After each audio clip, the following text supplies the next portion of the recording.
En ce temps-là, lorsque Jésus, dans la puissance de l'Esprit, revint en Galilée, sa renommée se répandit dans toute la région.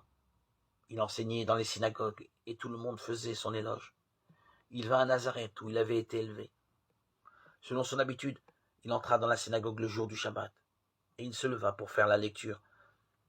On lui remit le livre du prophète Isaïe. Il ouvrit le livre et trouva le passage où il est écrit « L'Esprit du Seigneur est sur moi parce que le Seigneur m'a consacré par l'onction.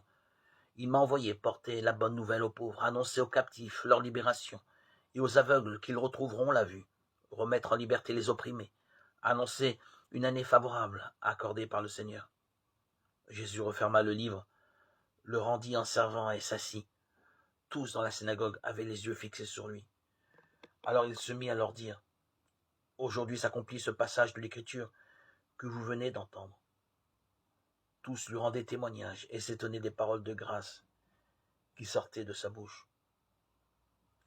Évangile de Luc, chapitre 4, 14, 22. Tout en étant un homme enraciné dans un lieu et un temps donné, à savoir un juif de Palestine qui a vécu il y a 2000 ans, Jésus a quelque chose d'unique qui frappe ceux qui le rencontrent. Tout le monde faisait son éloge, tous lui rendaient témoignage. L'extraordinaire de Dieu se manifeste dans une existence apparemment ordinaire, dans une scène qui se déroulait chaque jour de Shabbat dans toutes les synagogues du monde juif. La nouveauté éternelle de Dieu se révèle. On demande à Jésus de faire la lecture habituelle de la Torah. Mais voici que ce jour-là, il ne s'agit pas seulement du rappel d'une situation du passé et d'une promesse pour l'avenir. La réalité de Dieu sort du livre et devient chair devant les auditeurs. En Jésus, la puissance divine se révèle avec sa capacité de transformer le monde.